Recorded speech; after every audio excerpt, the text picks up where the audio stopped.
नहमदुहु व नुसल्ली व नुसल्लिमु अला रसूलिल करीम अम्मा बाद फ़ाऊज़ु बिल्लाहि मिनश शैतानिर रजीम बिस्मिल्लाहिर रहमानिर रहीम क़ाला रसूलुल्लाह सल्लल्लाहु तआला अलैहि वसल्लम मन अस्बह व लम यहतम बि उमूरिल मुस्लिमीन फलैसा मिनहुम सदक़ रसूलुल्लाह सल्लल्लाहु तआला अलैहि वसल्लम इन्नल्लाह व मलाइकतहु युसल्लूना अलन नबी या अय्युहल्लज़ीना आमनू सल्लु अलैहि व सल्लिमू तस्लीमा अल्लाहुम्मा सल्लि अला सय्यिदिना मौलाना मुहम्मदिन अदद मा फ़ी इल्मिल्लाहि सलातन दाइमतन बिदवामिल मलिकिल हय्यिल क़य्यूम सल्लल्लाहु तआला अलैहि वसल्लम।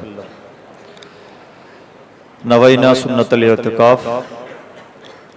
मोहतरम बुजुर्गों और दोस्तों, सादात किराम, सरपरस्त उलमा किराम, हम और आप सब खुशकिस्मत हैं कि अल्लाह के घर में तशरीफ़ फरमा है। अल्लाह हमें ज़्यादा देर यहाँ इस घर से दिल लगाने की तौफ़ीक़ अता फरमाए। उरूसुल बिलाद बम्बई के मुअज़्ज़ज़ हज़रात उलमा किराम, सादात किराम हमारी सरपरस्ती फरमा रहे हैं। सब आफ्ताब व महताब की हैसियत रखते हैं। अल्लाह रब्बुल इज़्ज़त इस अंजुमन को सलामत रखे और हमें दर्दमंदी के साथ दीन व सुन्नियत का काम करने की तौफ़ीक़ अता फरमाए और हम सब का मुस्तक़बिल रोशन फरमाए। मुअज़्ज़ज़ तलबा किराम, आपका ये इजलास आलम इस्लाम की एक अजीम अबकरी शख्सियत आला हज़रत इमाम अहमद रज़ा ख़ान मुहद्दिस बरेलवी अलैहि रहमत से मंसूब है, तो मुनासिब होगा कि आला हज़रत इमाम अहमद रज़ा ख़ान मुहद्दिस बरेलवी अलैहि रहमत के अफ़कार व नज़रियात, आपका तर्ज़ कार और आपकी फ़िक्र के अंदाज पर हम कुछ बातें करें, सुने, समझने की कोशिश करें।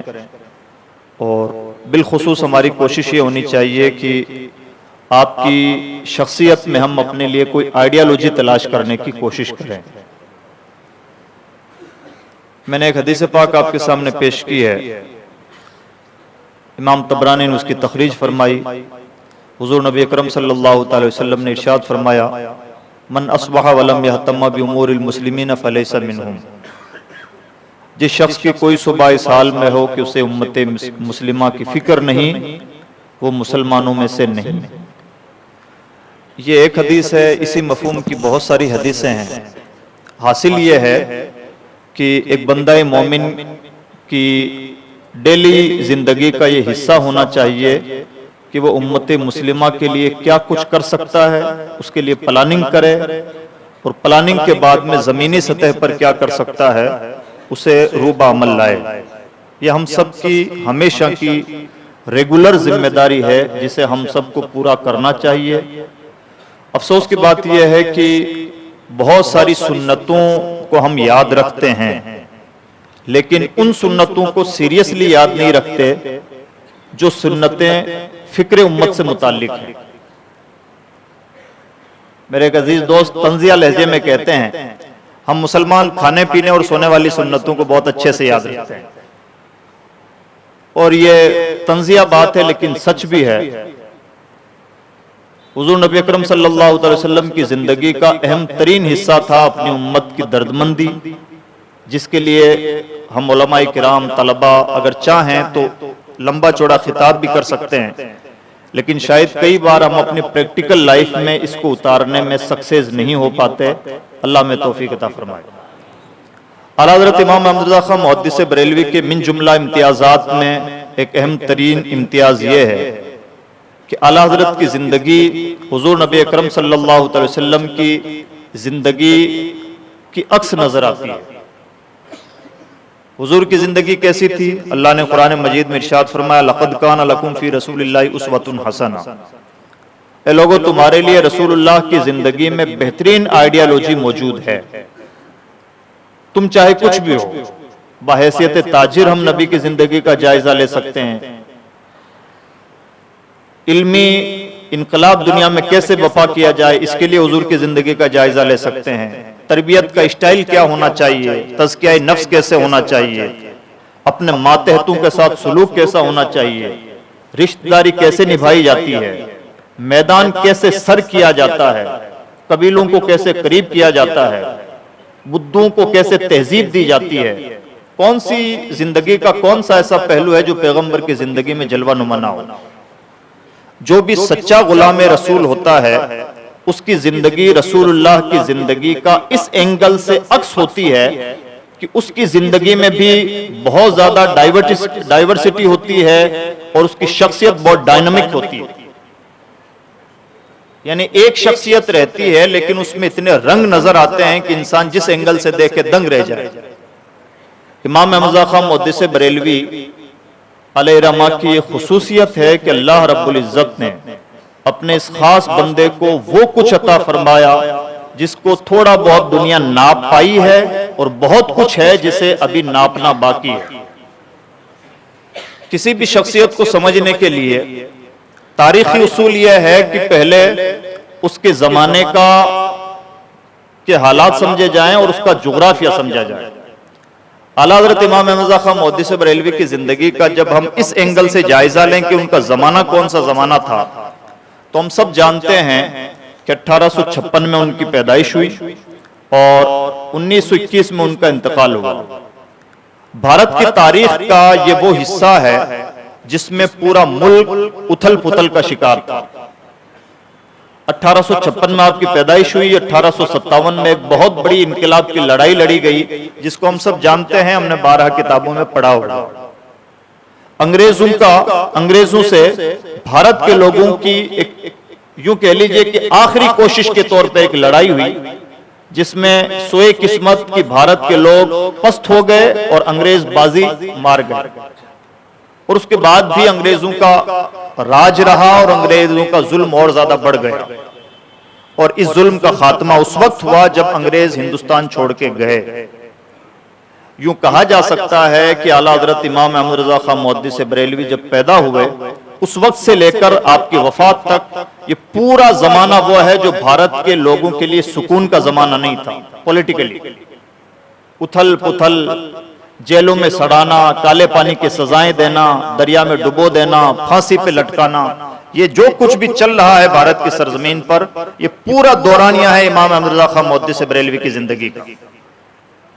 हम सब जानते हैं जब आदमी पॉलिटिकली टॉर्चर किया जाता है तो उसको इतना सुकून कभी नहीं मिल पाता कि वो कोई बड़ा काम कर सके, बल्कि वो पुरसुकून रह भी नहीं पाता। हम भारत के लिए थोड़ा मोड़ा अभी हालात से जूझ रहे हैं तो गली गली यही तबसरा हो रहा है कि हालात ठीक नहीं है। मामूली बयानबाजियों से हम घबरा जाते हैं। इमाम अहमद खां मुहद्दिस बरेलवी का पूरा जमाना, आपकी पूरी जिंदगी वो है जो सियासी तौर पर निहायत अबतर जिंदगी थी। उलमा को सजाएं देना, जेलों में ठोंसना, काले पानी की सजाएं, फांसी पे लटकाना, जायदाद जब्त कर लेना, ये तमाम चीजें इमाम अहमद खां मुहद्दिस बरेलवी के जमाने में चल रही थी। ये है सियासी हालात। मजहबी हालात क्या थे भारत के उस वक्त मजहबी हालात ये थे कि जब 1857 की लड़ाई में अंग्रेजों ने ये महसूस किया, इनकलाब में महसूस किया कि भारत के लोगों के अंदर कभी भी दोबारा इनकलाब बपा हो सकता है, अभी भी ये लोग मरे नहीं हैं, इनके अंदर लड़ने की ताकत है। और उसमें भी मैं यहां पर बहुत स्पेशल तवज्जो चाहूंगा, ये हम अहले सुन्नत के लिए बड़ा लम्हा फिक्रिया। 1857 में अंग्रेजों ने वाज़े तौर पर यह महसूस किया कि हमारे खिलाफ पूरे मुल्क के लोगों को जमा करने में सबसे बड़ा किरदार अगर किसी का है तो मुसलमानों का। क्यों? इसलिए कि दूसरे लोग अंग्रेजों से नजात चाहते थे जन्मभूमि होने की वजह से, और मुसलमान अंग्रेजों से नजात चाहता था जिहाद की वजह से। और उलमाए अहले सुन्नत के मुताबिक, उलमा के फतवे के मुताबिक मुसलमानों पर फर्ज था कि वो अंग्रेजों को यहां से निकालें और भारत के लोगों को अंग्रेजों के जुल्म और इस्तिबदाद से नजात दिलवाएं। कोई काम मोहब्बत में किया जाए और कोई काम फर्ज समझ के किया जाए, उसमें जमीन और आसमान का फर्क होता है। अगर आप अपने वालिद की खिदमत करें इस एंगल से कि आपके वालिद मोहतरम हैं, और एक थर्ड पर्सन आपके वालिद की खिदमत करे अल्लाह की मखलूक समझ के, दोनों के जज्बात में जमीन और आसमान का फर्क होता है। यूं कहा जा सकता है कि भारत में अंग्रेजों के खिलाफ मुहिम चलाई मुसलमानों ने फर्ज समझ के, दूसरे लोगों ने भी मुहिम चलाई होगी लेकिन देश प्रेम के नाते मुहिम चलाई। देश प्रेम में और फर्ज समझने में जमीन और आसमान का फर्क होता है। यानी भारत से अंग्रेजों को निकालने में सबसे ज्यादा जज्बात अगर किसी के बेदार थे तो मुस्लिम कौम के, और उसका क्रेडिट सबसे ज्यादा, अंग्रेजों से नजात का क्रेडिट सबसे ज्यादा किसी को मिलना चाहिए तो हमें मिलना चाहिए, लेकिन नहीं मिल पाया, ना आजादी में, ना आजादी के बाद, और ना आज 2022 तक। क्यों? उसका जवाब एक अदीब ने बड़े अच्छे अंदाज में दिया, अल्लामा फजल खैराबादी पर बात करते हुए, कि फजल खैराबादी ने भारत को आजाद करवाने के लिए बहुत कुछ किया, लेकिन फजल खैराबादी का कसूर यह है कि ये उस कौम में से था जो अपने मुर्दों को सिर्फ दफनाना जानती है, और ये सच है। आज वो लोग, वो मुसलमान, वो उलमा जिन्होंने भारत को अंग्रेजों से नजात दिलाने के लिए जिहाद के फतवे दिए और उसके लिए हर जुल्म बर्दाश्त किया, उन उलमा की यहां से वहां तक आप लिस्ट शुमार कीजिए, आप उनके नाम से ना भारत के सरजमीन पर कोई एयरपोर्ट पाएंगे, ना कोई शाहरा पाएंगे, ना कोई यूनिवर्सिटी पाएंगे, और ना ही कोई मामूली से अस्पताल भी उनके नाम से मंसूब पाएंगे। मुझे कहने की जरूरत नहीं कि गवर्नमेंट ऑफ इंडिया की स्कीम्स हों, गवर्नमेंट ऑफ इंडिया के का कोई भी प्लेटफॉर्म हो, चाहे वो एयरपोर्ट की शक्ल में हो, यूनिवर्सिटीज हों, कॉलेजेस हों, हॉस्पिटल हों, फजल खैराबादी के नाम से नहीं मंसूब मिलेंगे। और जब फजल खैराबादी के नाम से कोई चीज मंसूब नहीं है तो भूल जाइए कि दूसरे उलमा जिन्होंने कुर्बानियां दी थी उनके नाम से कोई स्कीम मंसूब होगी। क्या वजह? वजह सिर्फ यह है कि फजल खैराबादी के वारिसों ने फजल खैराबादी की कुर्बानियों को उस अंदाज से जिंदा नहीं रखा जिस अंदाज से जिंदा रखा जाना चाहिए, जो हम और आप हैं। और यही वजह है, कोई स्कीम हो किसी गांधी जी से मंसूब है, किसी नेहरू जी से मंसूब है, किसी पटेल साहब से मंसूब है, और किसी इससे मंसूब है और उससे मंसूब है। इसके सबसे ज्यादा जिम्मेदार अगर कोई होते हैं तो हम और आप होते हैं। दूसरों को नहीं पड़ी है कि हमारे बाप दादाओं की खिदमत उजागर करें। अगर वारिस कोई इस बात की कोई फिक्र नहीं है कि हमारे आबा अजदाद ने क्या कुर्बानियां दी हैं, तो थर्ड पर्सन से हम उम्मीद रखें कि वो हमारे बाप दादाओं की खिदमत को उजागर करे, ये धोखा है। तो ये है एक बैकग्राउंड। अब जब अंग्रेजों ने यह महसूस किया कि मुसलमान सबसे ज्यादा यूनाइट हुआ है और मुसलमान ने इनकलाब में रूह फूंकी है, मुसलमान ने बागियों को जमा किया है, मुसलमान की वजह से भारत के लोगों के अंदर जमयत पैदा हुई है, तो उसकी सजा भी अंग्रेजों ने मुसलमानों को दी। सजा का क्या तरीका रहा? पहला तरीका यह रहा कि 1857 में लड़ाई लड़ी गई, इनकलाब की लड़ाई, और उसके ठीक 10 साल के बाद एक बहुत चुनिंदा और खास लोकेशन पर एक मदरसे की बुनियाद रखी गई, जिसका नाम बताने की जरूरत नहीं। और उस मदरसे से भारत की सरजमीन पर पहली बार मुसलमानों के अंदर इंतिशार के बीज बोए गए, और पहली बार भारत के मुसलमानों ने यह सुना कि किसी मौलवी का कलम लिख रहा है कि नबी की ताजीम वैसी की जानी चाहिए जैसे बड़े भाई की ताजीम की जाती है। पहली बार लोगों ने यह ताज्जुब खेज बात सुनी उस फिक्र से, स्पेशल किसी एक मौलवी की बात नहीं, वहां से जो फिक्र परवान चढ़ी, पहले बात जो माहौल साजी हुई, उसके नतीजे में नबी के लिए, औलिया किराम के लिए, तौहीद के नाम पर वो कुछ कहा गया, लिखा गया, जिसकी वजह से मुसलमान इंतिशार दर इंतिशार के शिकार हुए और आज तक शिकार हैं। और उनके बाबा ने बड़ी अनोखी बात कही थी, कहा कि मैं जानता हूं कि मेरी किताब छपेगी तो लोगों में इंतिशार पैदा होगा, लेकिन लोग लड़ भिड़ के खुद ही ठीक हो जाएंगे। उनकी पहली बात ठीक साबित हुई कि आज तक लोग लड़ भिड़ रहे हैं, लेकिन ठीक आज तक नहीं हुई। एक रेगुलर फिक्र, एक्सीडेंट नहीं है कि एक बड़ा मदरसा कायम हो गया। हम भोले लोग हैं जो ये बहस करते रह जाते हैं कि मदरसे का बानी कौन। ये जिम्नी बहस है। असल बहस यह है कि मदरसे के पीछे फिक्र क्या थी, और उसके बाद एक तसलसल रहा, जिसके नतीजे में कई किताबें लिखी गई, लिखी जा रही हैं आज तक, और अलग अलग नजरियात के साथ ये चीज काम कर रही है। और एक और अजीब इत्तेफाक, ये राज मुझ पर उस वक्त खुला जब मैंने 15 दिन का ईरान का दौरा किया था। तो बड़ी अजीब सिचुएशन वहां पर हमने देखी कि जिस वक्त भारत की सरजमीन पर कादियानी फिक्र को प्रमोट किया जा रहा था, सेम टाइम ईरान की सरजमीन पर एक फिरके को प्रमोट किया जा रहा था, और सेम टाइम अरब कंट्रीज में एक फिक्र को प्रमोट किया जा रहा था, वहाबी फिक्र। उर्दू जबान बोलने वालों के लिए या अदब रखने, इस्लाम का अदब रखने वाले लोगों के लिए एक शख्स को खड़ा किया जिसने नबूवत का दावा किया। अरब जो डायरेक्ट अल्लाह के रसूल सल्लल्लाहु अलैहि वसल्लम से फैज़याफ्ता थे और जिनके बारे में ये उम्मीद थी कि उनको बहुत ज्यादा मिसगाइड नहीं किया जा सकता, उनके लिए एक नया इस्लाम इंट्रोड्यूस किया गया जिसका नाम रखा गया वहाबी इस्लाम। वहाबियत में ना नबी तब्दील है, ना किबला तब्दील है, ना कुरान तब्दील है, ना खुदा तब्दील है। कादियानियत में खुदा तब्दील नहीं है, किबला तब्दील नहीं है, लेकिन नबी तब्दील है।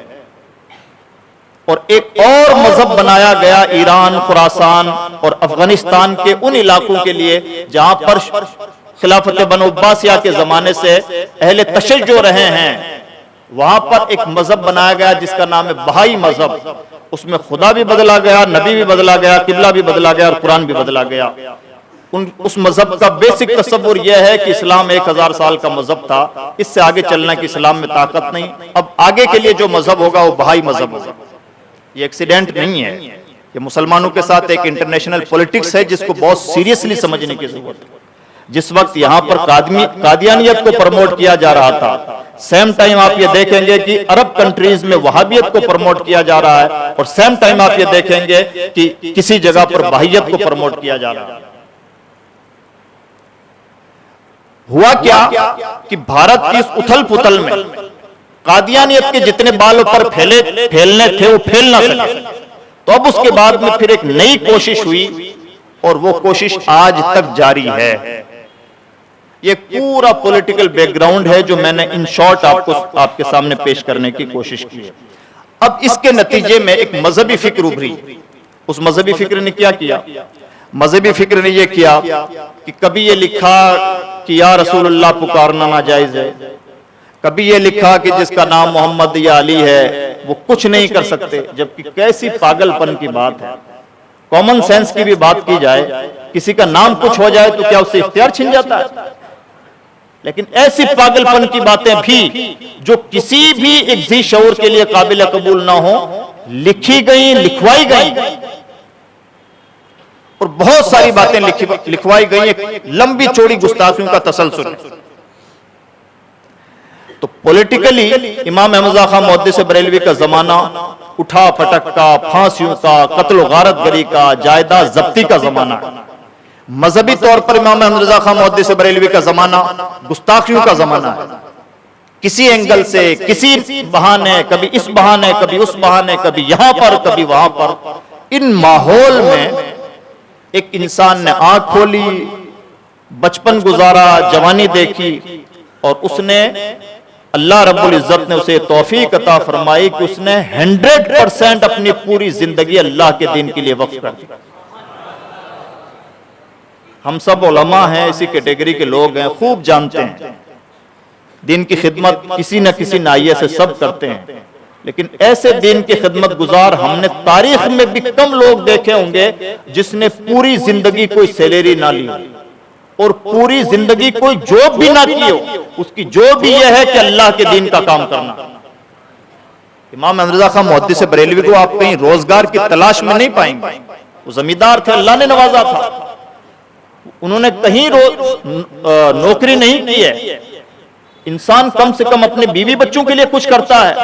अल्लाह ने उन्हें पहले से सरमायादार घराने में पैदा फरमाया, लेकिन बहुत सारे लोग ऐसे होते हैं जो सरमायादार घरानों में पैदा होते हैं। इमाम अहमद रज़ा खां मुहद्दिस बरेलवी का इम्तियाज यह है कि अल्लाह ने उन्हें जो भी सरमाया अता फरमाया है, उन्होंने लिखा, पूरा वक्त अल्लाह के दीन को दिया, अपने पैसों से अपनी किताबें छपवाते, आम करते, फिक्रमंद रहते, दलाइल के अंबार लगा देते, और हर महाज पर उन्होंने काम करने की कोशिश की।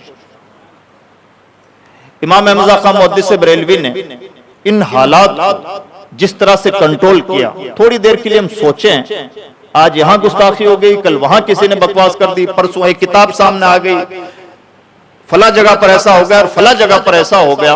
इन तमाम महाजात पर इमाम अहमद रज़ा खां मुहद्दिस बरेलवी गहरी नजर भी रखते हैं, और जहां से फितना पैदा होता है उसको वहीं दबाने की कोशिश करते हैं। किसी ने कह दिया कि नबी अकरम सल्लल्लाहु अलैहि वसल्लम के लिए दुरूद ताज में जो अल्फाज इस्तेमाल किए गए हैं, जो अलकाब इस्तेमाल किए गए हैं, अल्लाह ही दाफिउल बला है, अल्लाह ही मुसीबतें दूर करने वाला है, कोई कुछ नहीं कर सकता। इमाम रज़ा खान मुहद्दिस बरेलवी ने सिर्फ इतना नहीं किया है कि उसका सरसरी तौर पर जवाब लिखा है। जब भी कोई एतराज पैदा हुआ, आपने जवाब में एहतमाम किया कि जवाब ऐसा दिया जाए कि आइंदा फितना किसी भी पहलू से बालों पर ना फैला सके। जवाब का अंदाज क्या होता? दाफिउल बला पे किसी ने एतराज किया, 150 हदीसों से साबित कर दिया कि अल्लाह के फजल करम से अल्लाह के पैगंबर दाफिउल बला है। और आपके जवाबात में एहतमाम होता है कि कोई दाएं बाएं घूमने की कोशिश करे, और इसका मतलब यह होता है और कहने का हासिल यह है, कह करके अपनी बात घुमाना चाहे तो इमाम अहमद रज़ा खान मुहद्दिस बरेलवी इसको उसके लायक भी नहीं छोड़ेंगे। इस तरह से जवाब में इहाता फरमाते हैं, शिक दर शिक इस तरह से बात करते हैं कि मरदूद को कहीं का नहीं छोड़ते और उसको अंजाम तक पहुंचाते हैं। और कमाल यह है, एक मौलाना साहब से ये उम्मीद की जाती है कि उनके फिक्र के, उनके इल्म के या उनकी महारत के 2, 3, 5 मैदान में एक इंसान बैक वक्त बहुत ज्यादा मैदानों में माहिर नहीं हो सकता, और ये इंसान की मजबूरी भी है। इतने ज्यादा उलूम व फनून की शाखें हैं, इतना ज्यादा तवज्जो पैदा हो चुका है कि इंसान क्या क्या पढ़े और कितनी गहराइयों में जाए। एक इंसान 1-2 उलूम में महारत हासिल कर ले, यह भी कमाल की बात होती है। इमाम अहमद रज़ा खान मुहद्दिस बरेलवी की शान इम्तियाज यह है, उन्होंने अकायद पे लिखा है, फिक्र पे लिखा है, तारीख पे लिखा है, सीरत पे लिखा है, शेर व शायरी पे लिखा, लुगत पे लिखा, नहव सर्फ पे लिखा, और इस तरह से लिखा कि लिखते चले गए।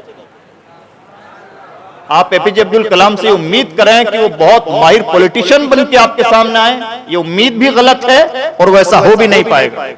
वो अपने मैदान में माहिर हैं, यही कमाल काफी है। आप उनसे 10 मैदानों की उम्मीद कर लें, ये उम्मीद भी गलत है, और उनके लिए कोई ऐब की बात नहीं कि वो 10 मैदानों में माहिर नहीं, अपने मैदान में अथॉरिटी की हैसियत रखते हैं, ये बहुत काफी है कमाल के लिए। इमाम अहमद रज़ा खान मुहद्दिस बरेलवी का कमाल यह है कि फलसफा के रद्द पर उन्होंने एक किताब लिखी, अल कलिमतुल मुल्हमा फी रद्दिल फलसफतिल कदीमा। सच्चाई यह है कि इमाम गजाली की तहाफुतुल फलासिफा के बाद इस मेयार की पूरी मुद्दत में कोई दूसरी किताब नजर ही नहीं है, और ऐसा लाजवाब किया है फलसफे को कि कहीं का ना चला। मंतिक की जो हफात खिलाफ शरा होती थी, मकामुल हदीद अला खद्दिल मंतिकिल जदीद के नाम से किताब लिखी, और उसमें इस तरह से उसका नातिका बंद किया कि कोई भी गोशा खिलाफ शरीयत अगर मंतिक उजागर करना चाहती है तो उसके लिए गुंजाइश नहीं। इमाम अहमद रज़ा खान मुहद्दिस बरेलवी का कमाल यह है कि जिस लहजे पे एतराज, जिस अंदाज से एतराज होता है, उसका जवाब भी उसी अंदाज से देते हैं। एक किताब फौज मुबीन दर रद्द हरकत जमीन, एक मज़हका खेज बात है। साइंस ने अब तक 4 मरतबा अपने नजरियात बदले हैं। साइंस पहले यह कहती थी कि जमीन घूमती है, चांद सूरज नहीं घूमते। फिर कुछ अरसे के बाद में नजरिया बदला, जमीन नहीं घूमती है, चांद सूरज घूमते हैं। फिर नजरिया बदला, फिर चौथी मरतबा नजरिया बदला। यानी साइंस का उसूल भी है, साइंस बदलती रहती है, नजरियात बदलती रहती है।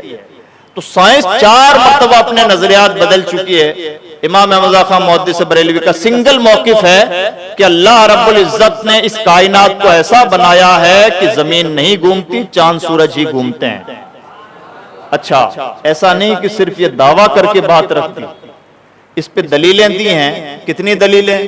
एक मौलाना साहब से उम्मीद क्या कर सकते हैं? 105 दलीलें, 105 दलीलें इस बात पर फराहम की हैं कि जमीन नहीं, चांद और सूरज घूमते हैं। और उन 105 दलीलों में अब फौज मुबीन दर रद्द हरकत जमीन के आखिर में क्या लिखते हैं? 105 दलीलें गिनाने के बाद लिखते हैं, अल्लाह का शुक्र है कि इन दलीलों में से 90 दलीलें वो हैं, 15 दलीलें वो हैं जो मैंने दूसरे लोगों से ली हैं, बाकी दलीलें वो हैं जो अल्हम्दुलिल्लाह फकीर की तबाजाद हैं। और ऐसे ऐसे बारीक एतराज़ात मेरा भी कई साइंटिस्ट लोगों से सामना हुआ। मैंने भी उनसे पूछा अभी हम ये मान लेते हैं कि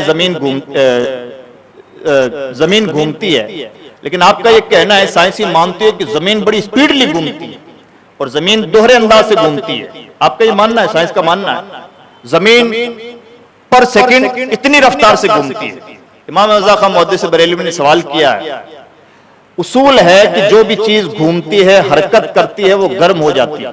पंखा चलता है, गर्म हो जाता है, गाड़ी चलती है, टायर गर्म हो जाता है, हम दौड़ के कहीं जाएं तो हम गर्म हो जाते हैं, मुसलसल हाथ से हाथ मलिए तो हाथ गर्म हो जाता है। ये उसूल है, ये नेचुरल उसूल है, साइंटिफिक उसूल है। आप ये कह रहे हैं कि जमीन इतनी स्पीड से घूम रही है, इतने सालों से घूम रही है। इमाम हमजा फरमाते हैं अब तक तो आग का गोला बन के खत्म हो जाना चाहिए था। आप ये कहते हैं कि जमीन घूमती है, तो ये जो फजा है जिसे स्पेस बोला जाता है, ये स्पेस तो नहीं घूम रहा है। अब मान लेते हैं कि एक फ्लाइट उड़ा, फ्लाइट ने उड़ान भरी, तो जैसे फ्लाइट ने उड़ान भरी बंबई के सरजमीन से, फ्लाइट जब स्पेस में पहुंचा, फजा में पहुंचा, तब तक बंबई की जमीन को खिसक के जाने कहां चला जाना चाहिए, और जिस फ्लाइट को बेंगलोर जाना था उस फ्लाइट को बेंगलोर के लिए उड़ान भरने की जरूरत ना पड़ती, कुछ देर के बाद में बेंगलोर वहीं आ जाता। क्यों नहीं आता?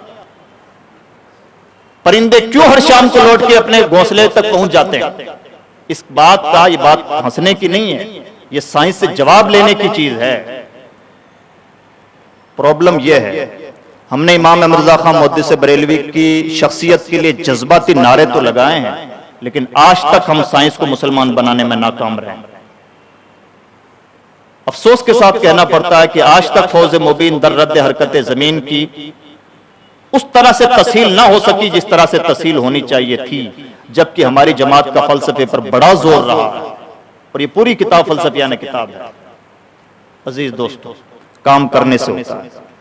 इमाम हमजा खां मुहद्दिस बरेलवी की शख्सियत इतनी डायनामिक है कि हम जब गहराई के साथ उनका मुताला करेंगे तो हम हैरान रहेंगे कि अल्लाह रब्बुल इज्जत ने एक इंसान को किन किन उलूम से नवाजा। एक शख्स ने दावा कर दिया कि कुछ अरसे के बाद में जमीन में ऐसा धमाका पैदा होगा और कयामत बर्पा हो जाएगी। कहने का हासिल यह था, कयामत पर ईमान नहीं था, कहने का हासिल यह था कि इतना जबरदस्त धमाका पैदा होगा, इस तरह से उठापटक मचेगी और पूरी जमीन तबाह हो जाएगी। इमाम हमजा खां मुहद्दिस बरेलवी ने रिसाला लिखा और फरमाया, तुम जो बात कहना चाहते हो वो कयामत है, लेकिन अभी कयामत नहीं आने वाली। कब का वो जमाना गुजर गया, जमीन जूं की तू सलामत है। एक इंसान साइंटिस्ट रिसर्च बेस पर कोई बात कह रहा है, उसने पढ़ाई की है, रिसर्च की है, रिसर्च के बाद में बहुत गहरे से तजजिया किया है और फिर मार्केट में अपनी बात पेश करने से पहले 10 बार उसने सोचा है, कई लोगों से मशवरे मुशावरत हुए हैं, फिर बात मार्केट में आई है, उसकी बात गलत साबित होती है। और बरेली में एक वो इंसान जिसने कभी स्कूल का रुख नहीं किया, वो उसकी बात का रद्द करता है और इस मौलाना की बात सच साबित होती है। हाल ये है, हम सब भी जानते हैं, कौन सी अनोखी बात है कि पानी कितने तरह का होता है। अगर हमसे पानी के ज़र्फ के मुतालिक भी सवाल किया जाए कि पानी कितने बर्तनों में होता है, कितने मकामात में पाया जाता है, तो शायद 10-12 से ज्यादा जगह ना गिना पाए। कह देंगे कि समंदर का पानी और कुएं का पानी और नल का पानी और नहर का पानी और तालाब का पानी। इमाम हमजा खां मुहद्दिस बरेलवी पानी की तादाद गिनाने पर आते हैं तो 300 पार कर जाते हैं। किन चीजों से तयम्मुम हो सकता है, किन से नहीं होता है, जब ये चीज गिनाने पर आते हैं तो वो बातें कर जाते हैं जहां इंसान का वहमो गुमान भी नहीं पहुंचता, इसे क्या कहा जाए। सच्चाई यह है, बहुत बार आला हजरत का जिक्र करने के बावजूद भी अभी आला हजरत की शख्सियत की वो पहचान नहीं हो सकी जो होनी चाहिए। इसके बावजूद भारत की सरजमीन पर किसी आलिम दीन पर बशमूल मौलाना अबुल कलाम आजाद के किसी आलिम पर उस तरह से रिसर्च नहीं हुई जितनी रिसर्च, जितने थेसिस इमाम अहमद खां मुहद्दिस बरेलवी पे लिखे गए हैं। लेकिन इसके बावजूद भी इमाम अहमद खां मुहद्दिस बरेलवी की शख्सियत के बहुत सारे तहदार पहलू ऐसे हैं जिन पर आज भी बहुत काम किए जाने की जरूरत है। एक अजीब शख्सियत, इल्मी रंग में जब हम उन्हें देखेंगे, फतावा रज़विया में लिखते हैं, सवाल आया, सवाल का जवाब देते हुए लिखते हैं कि इस वक्त इतनी फुर्सत नहीं है कि मैं किताबें उठा सकूं। रात के, मान लीजिए मिसाल दे रहा हूं, रात के 11:15 हो रहे हैं, और इस वक्त फुर्सत नहीं है। इस वक्त जो दिमाग में चीजें मुस्तहज़र हैं उसकी रोशनी में आपका जवाब लिख रहा हूं। जवाब लिखते जाते हैं, लिखते जाते हैं, लिखते जाते हैं, एंड में लिखते हैं, मैं सिर्फ मिसाल के तौर पर पेश कर रहा हूं, एंड में लिखते हैं कि इस वक्त 11 बज के मान लीजिए इतने मिनट और पूरा दौरान या मिलाई है तो पता चलता है कि 40 मिनट 50 मिनट का वक्फा है। और इस दौरान के पेजेस को मिलाइए कि जो पेज उन्होंने लिखे हैं तो पता चला कि 4 पेज लिखे हैं। 40 मिनट में 4 पेज फतवे की कोई शख्स लिख रहा है, कई बार टाइपिस्ट नहीं लिख पाता। वो इंसान जिसको सोचना नहीं है, सिर्फ लिखते चले जाना है, किसी को देख के लिखना है या कोई बोल रहा है उसको लिखते जाना है, उसकी स्पीड फेल हो जाती है इमाम अहमद रज़ा खां मुहद्दिस बरेलवी के फतवे की स्पीड के पीछे। जिस फतवे में एक एक लफ्ज निहायत गहराई के साथ लिखा जाता है, इसे क्या कहा जाए। इमाम अहमद रज़ा खां मुहद्दिस बरेलवी दुनिया को वहां से देखा करते थे जहां से बहुत सारे लोगों की फिक्र, जहां बहुत सारे लोगों की फिक्र की रसाई नहीं हो पाती। अजीब डायनामिक शख्सियत है और निहायत अनोखे पहलू हैं आपकी शख्सियत। इमाम अहमद रज़ा खां मुहद्दिस बरेलवी से पहले हम ये पाएंगे, इसमें कोई शुबा नहीं है कि इश्क रिसालत पनाह उम्मत की गुत्थी में शामिल रहा है, लेकिन इसके बावजूद रसूलुल्लाह सल्लल्लाहु अलैहि वसल्लम की इश्क मोहब्बत के लिए जो गैरत इमाम अहमद रज़ा खां मुहद्दिस बरेलवी के यहां मिलती है, बहुत सारे लोगों के यहां नहीं मिलती। इसमें भी कोई शुबा नहीं है कि अल्लाह के दुश्मनों से दुश्मनी करना उम्मत का वतीरा रहा है, लेकिन दुश्मनाने खुदा और रसूल से जो नफरत इमाम अहमद रज़ा खां मुहद्दिस बरेलवी के यहां मिलती है वो कहीं नहीं मिलती। इसमें कोई शुबा नहीं है कि शरीयत पर अमल करने वाले बहुत सारे लोग रहे हैं, लेकिन शरीयत पर जितने तसल्लुक के साथ इमाम अहमद रज़ा खां मुहद्दिस बरेलवी का अमल पाया जाता है, बहुत सारे लोगों का नहीं पाया जाता। हाल यह है जहां बात गैरत रिसालत की आ जाए, लम्हों में फैसला करते हैं। रामपुर के नवाब ने यह कहा कि आप बहुत अच्छे आलिम दीन हैं, मेरी गुजारिश यह है कि आप थोड़ा सा फलसफा मौलाना अब्दुल हक खैराबादी से पढ़ लें। इत्तिफाक ऐसा कि मौलाना अब्दुल हक खैराबादी से मुलाकात होगी। नवाब रामपुर ने इमाम अहमद रज़ा खां मुहद्दिस बरेलवी को मुतारफ करवाते हुए कहा कि मौलाना अहमद रज़ा खां हैं, बड़े अच्छे आलिम दीन हैं, जो भी उन्हें कहना था कहा, और मेरी ख्वाहिश यह है कि आप इन्हें थोड़ा फलसफा पढ़ा दें। इमाम अहमद रज़ा खां मुहद्दिस बरेलवी जितने जय्यद आलिम दीन थे उतने ही मुअद्दब भी थे, कुछ ना कहा ज़बान से। मौलाना अब्दुल हक खैराबादी पर फलसफे का रंग चढ़ा हुआ था। कहने लगे मौलाना क्या काम करते हो? इमाम रज़ा खां मुहद्दिस बरेलवी का जवाब था, फतवे लिखता हूं और रद्द वहाबियत करता हूं। उन्होंने ये कहा कि क्या आपको भी वही खत सवार है जो एक हमारे बदायूनी भाई को सवार है? इमाम रज़ा खां मुहद्दिस बरेलवी ने बर्जस्ता जवाब दिया, फरमाते हैं अगर बातिल का रद्द करना खब्त है तो यह खब्त सबसे पहले आपके वालिद को सवार हुआ। उन्होंने कहा मियां अगर आप इस स्टाइल में बात करते हैं तो आप मेरे पास पढ़ नहीं पाएंगे। फरमाते ये फैसला तो मैंने उसी वक्त कर लिया था जब आपने इसे खब्त कहा। होंगे आप अपने वक्त के जय्यद आलिम दीन, आपके इल्म से इनकार नहीं, आपके घराने से मंतिक व फलसफा के फूल महके हैं, आप बड़े बाप के बेटे हैं, लेकिन जहां बात गैरत रिसालत की आएगी तो ना आपका बड़ापन बाकी रहेगा और ना ही आपका इल्मी तंतना बाकी रहेगा। ये मिजाज इमाम अहमद रज़ा खां मुहद्दिस बरेलवी। उनका कोई दोस्त हो, यार हो, मिलने वाला हो, पुराना हो, साथी हो, बात जब इश्क रिसालत की आ जाती है तो कुछ गवारा नहीं कि मिजाज इमाम अहमद रज़ा खां मुहद्दिस बरेलवी का रहा। इमाम अहमद रज़ा खां मुहद्दिस बरेलवी का एक और इम्तियाज, उम्मीद नहीं की जाती कि वो आदमी जिसका जबलपुर और चंद जगहों पर नैनीताल वगैरह जाना हुआ, पूरी जिंदगी बरेली में गुजरी, ना कभी स्कूल गए, ना बहुत ज्यादा सफर रहे, ना कहीं आना जाना रहा, ना आम लोगों से कोई यारी दोस्ती रही, जिनका खासा वक्त फतवा नवीसी में, किताब लिखने लिखाने में गुजरता था। खुद लिखते हैं कि मेरे पास कोई रह के देखे और अगर किसी वक्त भी मुझे फाजिल देखे, फारिग देखे तो बताए कि ये वक्त आप सही तौर पे यूटिलाइज कर सकते थे, ऐसा वक्त ही नहीं मेरे पास। और खुद लिखते हैं अल्लाह रब्बुल इज्जत के फजलो करम से मसरूफियत का आलम यह है कि मेरे लिए सुन्नत मुअक्कदा भी माफ है। इन मसरूफियात के बावजूद और इस कदर मशगूलियत के बावजूद इमाम अहमद रज़ा खां मुहद्दिस बरेलवी की बसीरत पर कुर्बान जाएं। मैं यहां पर स्पेशल तौर पर यह बातें जिक्र करना चाहूंगा बहुत तवज्जो के साथ। इमाम अहमद रज़ा खां मुहद्दिस बरेलवी ने कैसे अफराद तैयार किए, आपने किताबें लिखी, किताबों में जो तनव्वो है, जैसे जैसे उलूम व फनून है। कंजुल उम्माल 18 जिल्दों की किताब है। इमाम अहमद रज़ा खां मुहद्दिस बरेलवी ने 18 जिल्दों पे हाशिए लिखे। हिदाया पे हाशिया मौजूद है। हाल नुक्ता नजर यह है कि इमाम अहमद सियाह सित्ता पे इमाम अहमद रज़ा खां मुहद्दिस बरेलवी के हवाशी मौजूद हैं। ये हमारी किस्मत है कि हम ले दे के बुखारी शरीफ का हाशिया छाप पाए हैं। और ये उन पर एक तरह का जुल्म है कि उनके चाहने वालों ने उनके नाम का राग तो बहुत अलापा, लेकिन जिस तरह से सच्ची प्रैक्टिकल मोहब्बत उनसे की जानी चाहिए थी, नहीं की जा सकी। मैं हमारी हरीफ जमातों में से बहुत सारे छोटे लोगों को जानता हूं, मौलाना लोगों को, जो इमाम अहमद रज़ा खां मुहद्दिस बरेलवी की खाक पाक की भी हैसियत नहीं रखते। उनकी एक एक किताब का 44 जबानों में बैक वक्त ट्रांसलेशन होता है। इमाम अहमद रज़ा खां मुहद्दिस बरेलवी की किताबों का ट्रांसलेशन 5 से ज्यादा जबानों में शायद मुश्किल से मिल पाए। ये क्यों नहीं हुआ? ये काम हमारे और आपके करने का था, जो हमने गैर जिम्मेदारी के साथ नहीं किया।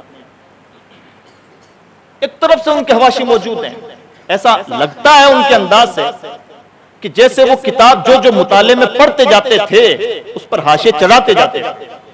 और अल-मलफूज के मुताबिक तकरीबन 54 हदीस की किताबों का तो उन्होंने यूं ही जिक्र किया कि मैंने हदीस की इन किताबों का मुताला किया। वो शख्स जिसका इस तरह से वक्त यूटिलाइज होता हो, लिखना पढ़ना यही जिंदगी है, उस शख्स की बसीरत का हाल यह है। उनके एक शागिर्द हैं सदरुल शरिया अल्लामा अमजद अली आज़मी। क्या हाल है? बार शरीयत का नाम लेने के बाद में जिक्र करने की जरूरत नहीं कि सदरुल शरिया कैसी शख्सियत है।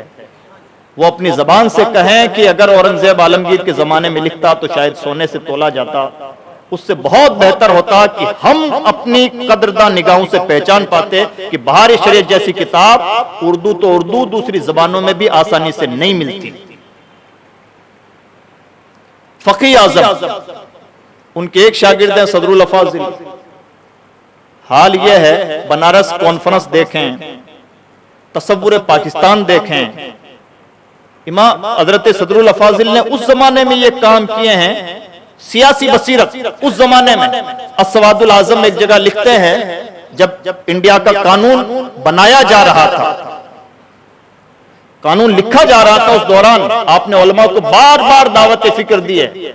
कहा है कि अब उलमा ये बात भूल जाएं, इस वक्त कानून लिखा जा रहा है, तमाम कौमें बेदार हो चुकी हैं, और अगर हम इस वक्त भी बेदार ना हुए तो हमारा हाल बहुत बुरा होगा। इसलिए अब उलमा ये भूल जाएं कि उनकी जिम्मेदारियां सिर्फ मनसब इमामत से या फतावा लिख देने से या मसनद तदरीस सजा देने से पूरी हो जाती हैं। इस वक्त कानून लिखा जा रहा है, आपको मैदान में आना होगा, और यह भी आपकी दीनी जिम्मेदारियों में से अहम तरीन जिम्मेदारी है। ये फकीर उस वक्त बोल रहा है जब इंडिया का कानून भी नहीं बना था। अफसोस यह है कि इस 100 साल पुरानी आवाज पर आज तक लब्बैक वैसे नहीं कहा जा सका जैसे कहा जाना चाहिए। दलील क्या है? दलील यह है कि पार्लियामेंट में हमारी और आपकी कितनी नुमाइंदगी है। कितने लोग हैं हमारे और आपके पार्लियामेंट में?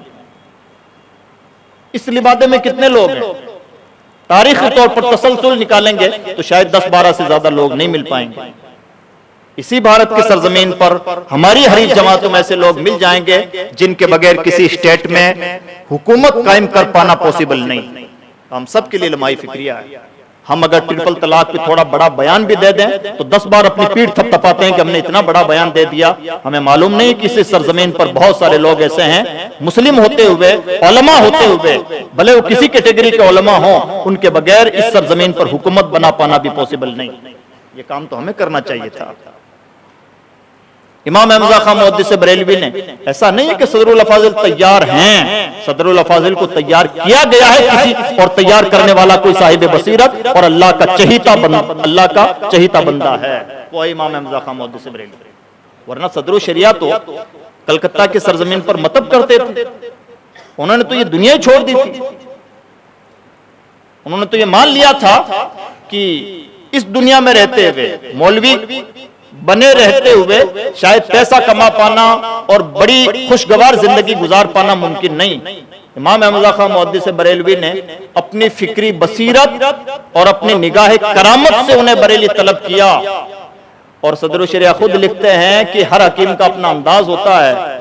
मैं हिकमत इस तरह से करता था कि कारूरा चेक करता था, पेशाब चेक करता था। इमाम अहमद खां मुहद्दिस बरेलवी को किसी ने नहीं बताया कि आपके शागिर्द किस तरह से हिकमत करते हैं। इमाम अहमद खां मुहद्दिस बरेलवी ने तलब फरमाया बरेली शरीफ और फरमाते हैं, मौलाना किसी का कारूरा चेक करने से कहीं बेहतर है कि अल्लाह के दीन की खिदमत करो। सदरुश शरिया है तो इमाम अहमद खां मुहद्दिस बरेलवी की बदौलत है, वरना वो कहीं कलकत्ता में मतब कर रहे होते और कब के गुरूब हो चुके होते, ना वो सदरुश शरिया होते ना फकीह आज़म हिंद होते। सदरुल अफाजिल इमाम अहमद खां मुहद्दिस बरेलवी की निगाह की वजह से। हजरत सदरुल अफाजिल की दोस्ती थी हजरत मौलाना सैयद दीदार अली मुहद्दिस अलवरी, इमाम अहमद खां मुहद्दिस बरेलवी के खलीफा हैं, जिनके दो बेटे मुहद्दिस आज़म पाकिस्तान हुए, हजरत दीदार अली मुहद्दिस अलवरी। सदरुल अफाजिल से उनकी दोस्ती थी, दोनों सैयद हजरात। हजरत सदरुल अफाजिल ने हजरत सैयद दीदार अली मुहद्दिस अलवरी से कहा कि मेरे उस्ताद इमाम अहमद रज़ा खां मुहद्दिस बरेलवी, मैं ये चाहता हूं कि आप कभी उनकी बारगाह में हाजिरी दें। हजरत सदरुल अफाजिल से सैयद दीदार अली मुहद्दिस अलवरी कहते हैं, सैयद साहब मैं जाना तो चाहता हूं, लेकिन मैंने सुना है कि खान आदमी है और मिजाज के बड़े सख्त हैं, इसलिए जाते हुए जरा हिचकिचाहट होती है। बारहा उनका इसरार रहा। एक दिन इसरार के बाद हजरत मुहद्दिस अलवरी बरेली शरीफ पहुंचे और इमाम अहमद खां मुहद्दिस बरेलवी से दस्तबोसी करने के बाद में पूछते हैं, हुजूर कैसे मिजाज हैं? फरमाते हैं, सैयद साहब क्या बताऊं, पठान आदमी और मिजाज का बड़ा सख्त। इसका नतीजा यह है, वो फरमाते हैं जब तक मैं आया नहीं था तो मैं कुछ था, लेकिन अब इसके बाद मैं जो कुछ हूं इमाम अहमद खां मुहद्दिस बरेलवी का। अफराद निकाल के लाए इमाम अहमद खां मुहद्दिस बरेलवी। आला के एक शागिर्द हैं, खलीफा हैं, हजरत मौलाना कुतुबुद्दीन ब्रह्मचारी, आप ही की बंबई के सरजमीन के एक अच्छे आलिम दीन, भीगी पलकों का बोझ। उसमें पूरा एक वाकया तफसील के साथ मौलाना वारी जमाल कादरी ने लिखा है। मौलाना कुतुबुद्दीन ब्रह्मचारी वो आलिम दीन हैं जिन्होंने 3 दिन के अंदर बदायूं की सरजमीन पर 50,000 लोगों को कलिमा पढ़ाया। और उनका एक पूरा दिलचस्प किस्सा है कि किस तरह से वो उन्होंने पंडित का रूप धारण किया, किस तरह से काशी के मंदिरों में रह करके हिंदुइज्म को बहुत करीब से सीखा और अपने ऊपर अप्लाई किया, और फिर इस रूप में किस तरह से उन्होंने इस्लाम की तबलीग की। मुझे हैरत हुई ये देख करके कि जब वो शख्स जिसने 3 साल तक काशी के मंदिरों में हिंदुइज्म की तालीम हासिल की, मौलाना कुतुबुद्दीन ब्रह्मचारी इलाहाबादी, वो जब भी फंसते थे मुनाजरा करते हुए आर्या समाजियों से, या जब भी उन्हें बहुत ज्यादा तशवीश होती तो अपना सवाल इमाम रज़ा खां मुहद्दिस बरेलवी की बारगाह में लिख के भेजते, आला हजरत जवाब देते, और 3 साल तक हिंदुइज्म की गहरी तालीम हासिल करने वाला शख्स सवालात करता। क्या कमाल की बात है। एक शख्स अपने घर में बैठा है, कहीं ना आता है ना जाता है, और एक शख्स स्पेशल तौर पर एक मजहब सीख रहा है, लेकिन सीखने वाला सीखने के बावजूद भी जब तिश्ना रह जाता है तो अपने दीनी इस्लामी उस्ताद से रहनुमाई हासिल करता है, और उस्ताद उसकी भरपूर रहनुमाई करता है।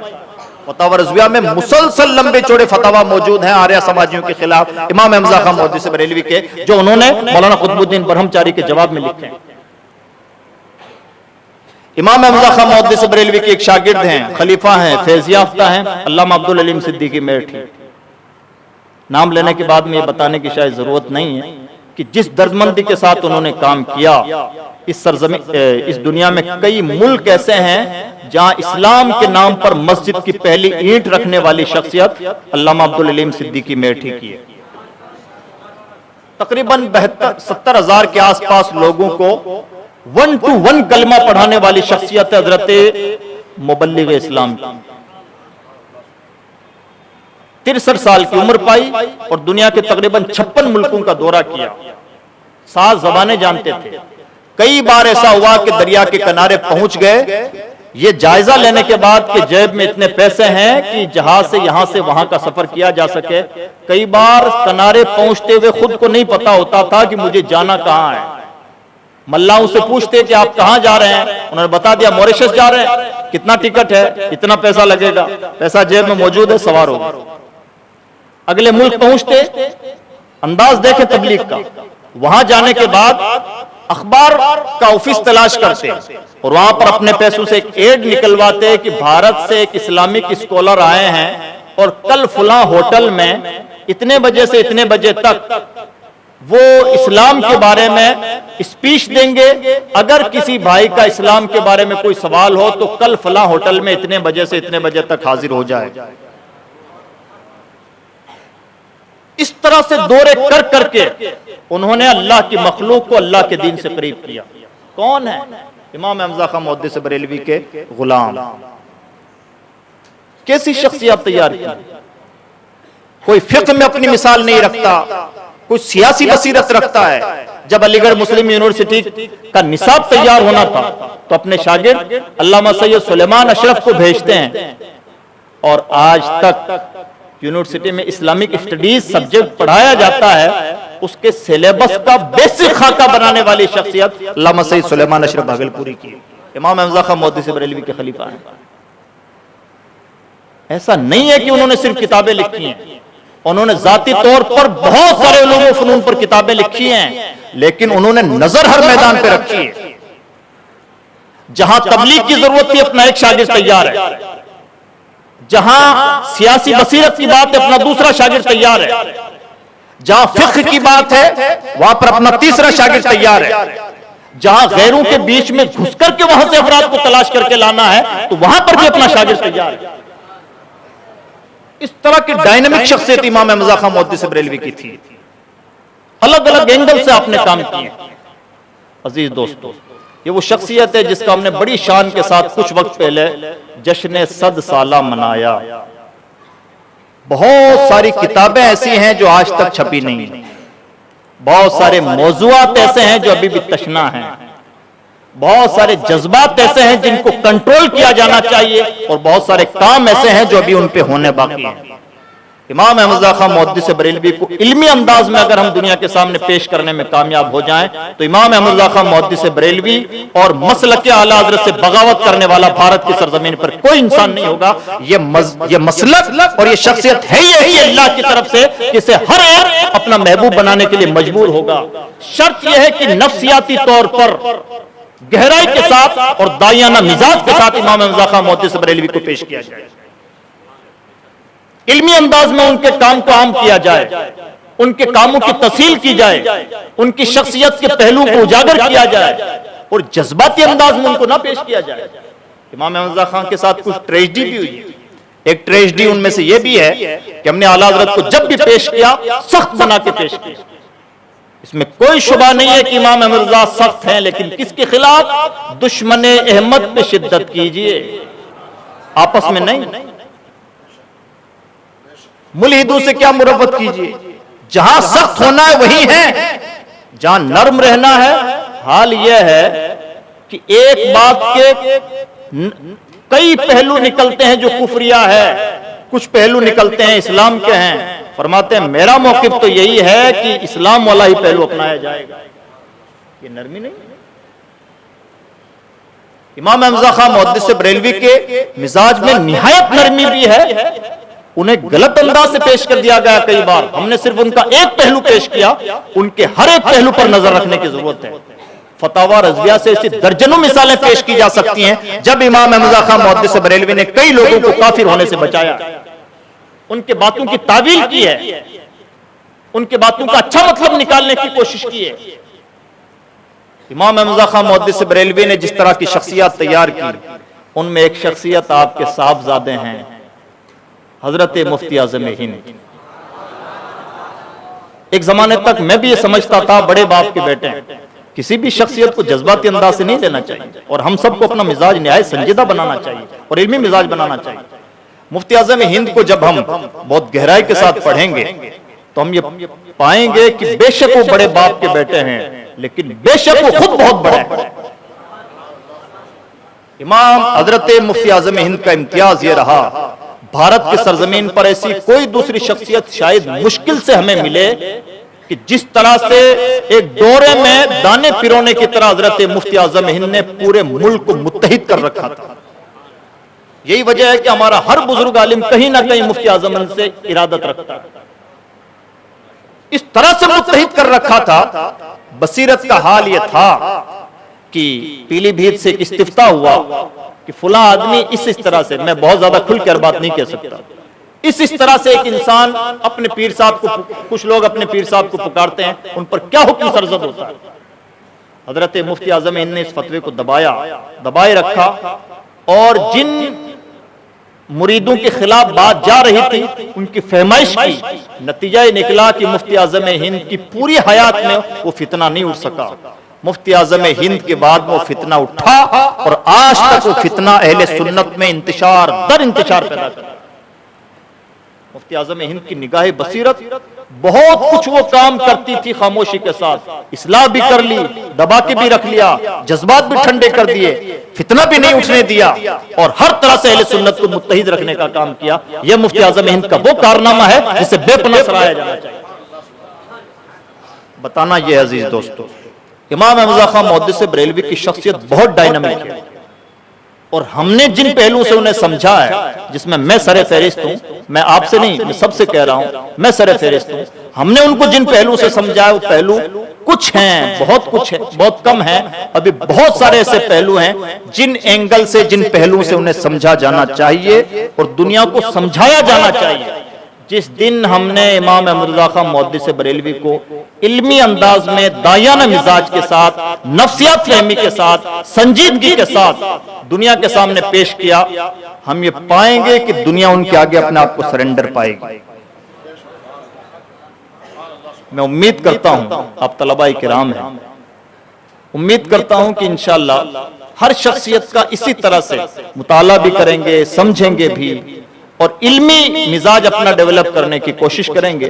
मैंने कुछ जुरातें की, हमारे अकाबिर उलमा यहाँ पर मौजूद है, उनकी मौजूदगी में बहुत सारी बातें जज्बाती अंदाज में मैंने कही, लेकिन मैं उम्मीद करता हूं कि दर्दमंदी के साथ मैंने जो पहलू आपके सामने रखे हैं उस पर इंशाअल्लाह हम सब अमल पैरा होंगे। अल्लाह रब्बुल इज्जत आपको सलामत रखे, आपकी सालेह क़यादत को सलामत रखे और हम सबको कहने सुनने से कहीं ज्यादा अमल करने की तौफीक अता फरमाए। ला इलाहा इल्लल्लाह मुहम्मद रसूलुल्लाह। अस्सलामु अलैकुम रहमतुल्लाह।